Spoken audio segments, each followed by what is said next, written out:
Here's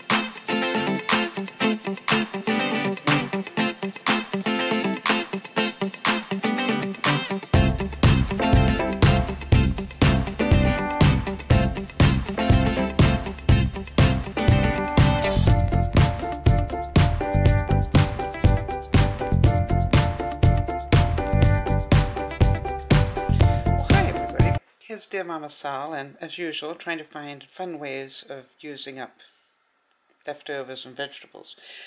For today we thought we'd try a little bit of lumpia using just what I had.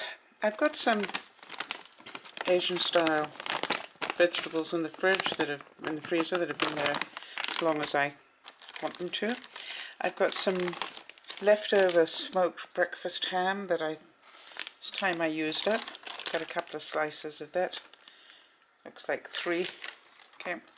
I've got some rice that I can get rid of. And what I'm going to use is some rice paper. You've probably seen it in your local supermarket and wondered how do you use it. It looks like this when you take it out. But what we're going to be doing is show you how to use that. I have no idea at the moment, but we will find out. And we're also going to need an egg. So really, it's that simple. We're using leftovers. First thing I've done is I've cut up the ham into small pieces. Just going to cover it up, and I'm going to put it in the microwave for about a minute. So I've just added in the bacon. And now I'm going to take the vegetables and just chop those up a little bit, because we don't want anything to be too fat.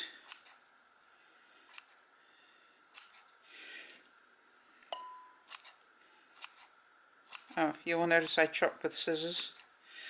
Stuff like this. Now, the nice thing about using Asian type vegetables is you don't have to go buy raw, right? It's all the right stuff automatically. So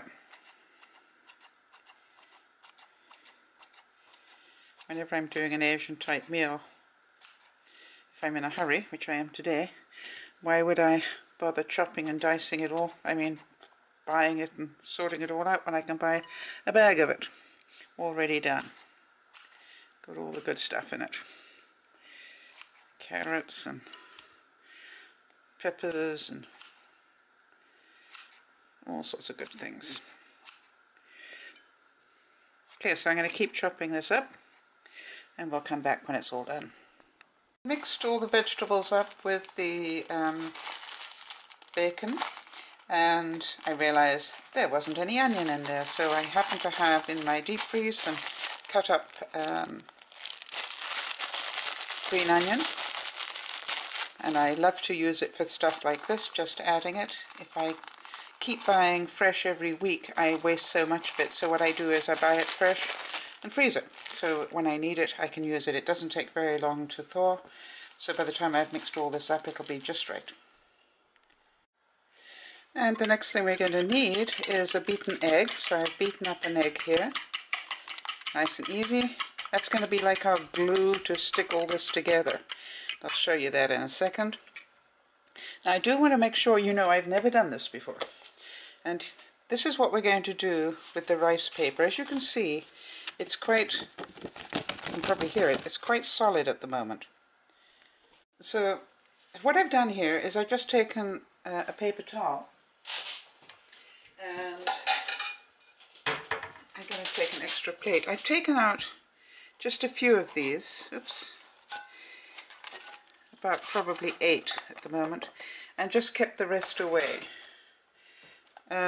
Because what I want to do is just soften them. I have no idea how easy this is going to be to do, but I do know that we need to soften the rice paper, so that's what we're doing. So we'll just let that soften up a bit.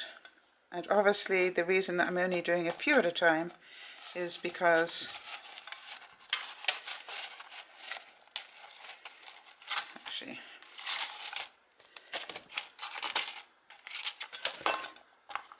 try one at a time here,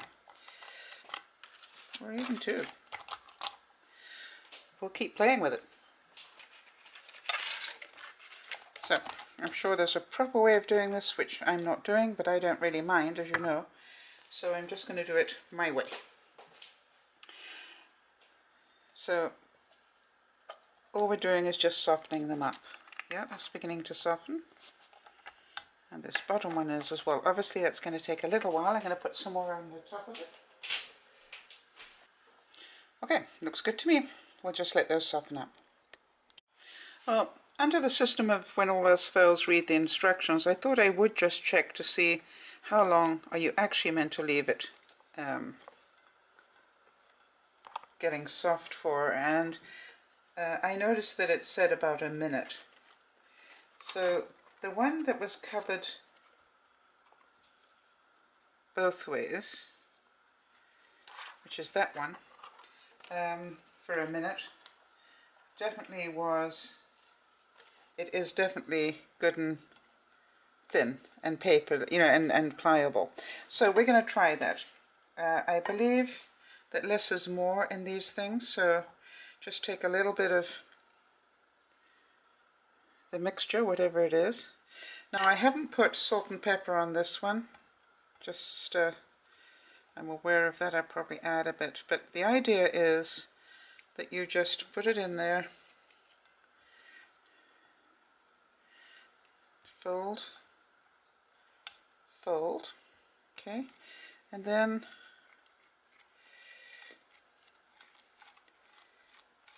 you just roll it up, and just before you get to the end we want that to be good and sticky, so we're going to put a little bit of egg there, and the egg will hold it all together, hopefully. And there we have it. We're going to put it on a plate. Now obviously this is quite labor intensive, more so than I would normally do, but I've always wanted to try this, so that's why I'm doing it. Here's another one.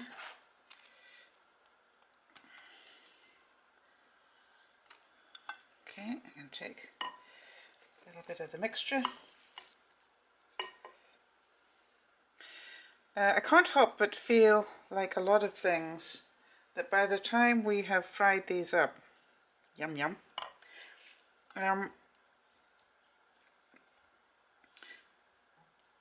and put some dipping sauce with them, you'd probably fool most kids into eating them, even though it's got vegetables in it.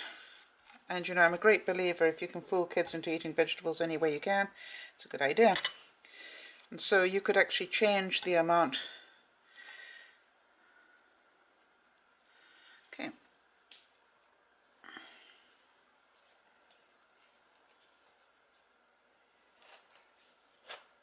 Just going to get another one. Oh, my other ones aren't quite soft yet, so obviously there is a trick to this in terms of how long and how many. So while these are softening up, I'm going to try frying up a couple of these. Oh, wait a minute. This one looks like it might make it.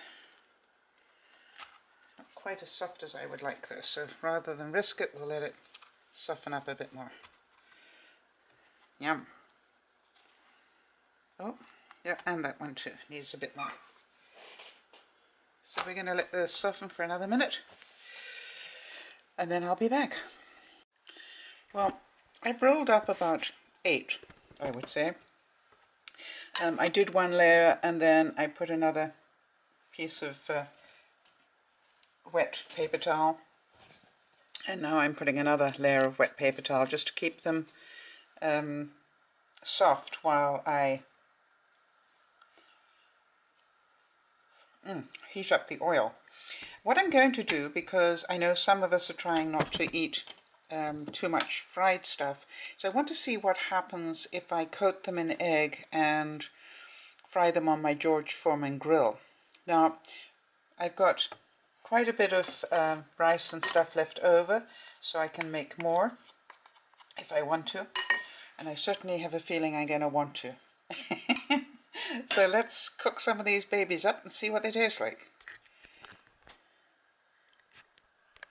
The exception of the bit that we're about to do, which is actually use the oil and fry them. I would think up until now this is something you could teach the kids to do, how to roll them up, and I think it would be a fun thing for them to do myself. And then obviously to actually cook them in oil, probably that's only adult supervision stuff or just adult alone. But I'm a great believer if the kids learn to cook them and to show them off, they will want to eat them more often, or they will be encouraging you. Now it is pretty labor intensive, I've got to say that. I will never eat them again without realizing just how much work goes into them.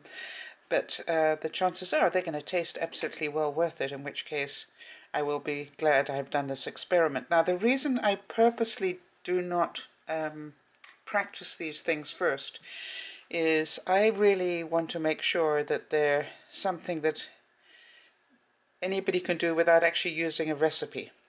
You know what I mean? It's something you can put together. Now, while I'm waiting for the oil to just heat up, which it's doing right now, I'm going to put in something. Hang on a second. I'm going to put in just a little piece of bread. And the reason for that is it will tell me, once that starts frying, it's going to tell me, all right, that's going to be good enough. In the meantime, I've put some plum sauce in to a little bowl over here, and I've got some paper towels on a plate ready to take what will be the oil-laden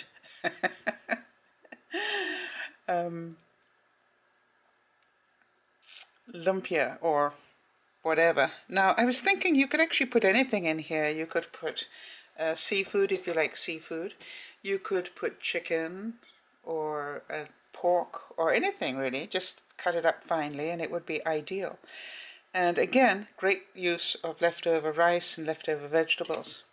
And definitely a fun thing to do with other people at the weekend. I was thinking you could almost make it, if you got organized enough, you could almost make it like a fondue thing, where everybody just rolled up their own and then stuck it in a fondue pot. I'm working on that one, because I reckon that would be very doable. You probably need quite a bit of oil, but it would be a fun thing to do. People like doing that, plus it's very sociable, as long as you haven't got more than a couple of people. It could get a bit dangerous if you had too many, but it would be fun, you know, let people pick their own stuff that they want to put in theirs, and lots of choices. And the question is, how would you keep the wafers soft? I've got to work on that one, but there has to be a way, and I will talk to that. Now you can see that the piece of bread is beginning to bubble, which is a good sign. So that means that that oil is getting hot, and as soon as that's got hot enough that it's actually beginning to brown that bread is when I'm going to start putting stuff in. Now when I put stuff in, it's going to be damp, and therefore it'll probably spit a bit, so we should be aware of that. But as you can see, that bread's really beginning to go nicely now. Now, why am I going to leave it to get brown? Because I know that because these have got water in them, they are going to be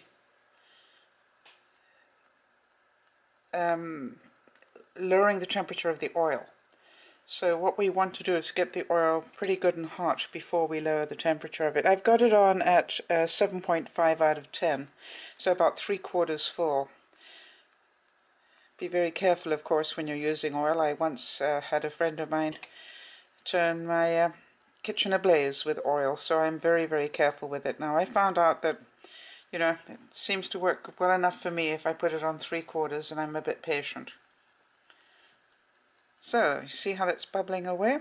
It's looking pretty good. Let's turn it over. Yep. That's definitely doing pretty well. Okay, so I'm going to take the risk and start the first one. Be ready for the splatters. And I'm going to coat it in oil before I leave it alone.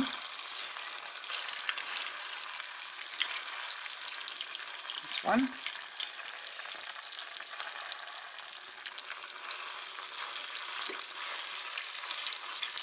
The reason I'm coating it all is because I want to make sure that it cooks nicely. Now this is where I pray a bit, because I have never done this before. I'm just hoping this is going to work. Now, I'm sure that everybody else will write to me and tell me the right way to do this, because they will have read the directions or have been cooking it for years. But it's not about the perfect way to do it, it's about, can you do it the wrong way? And that's what I'm looking at the moment. Okay, so it seems to be bubbling along nicely. It does not seem to have lowered the temperature of the oil too much, which is a good thing. And we'll just let those cook.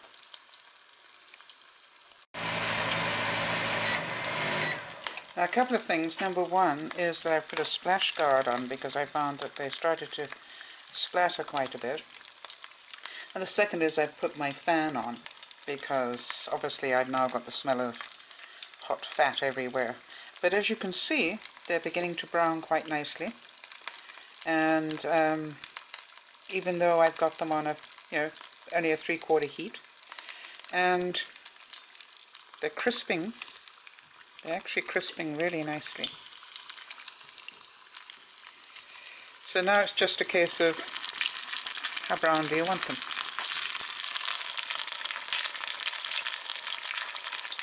And I'll show you what it's like when it's done. So the first two are done. Ooh, that's pretty hot. They're done, crispy. And now we're just waiting for the second two. I reckon 4 of those will make quite a meal.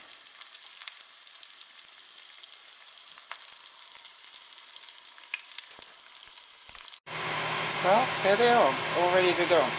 All I've got to do now is eat them.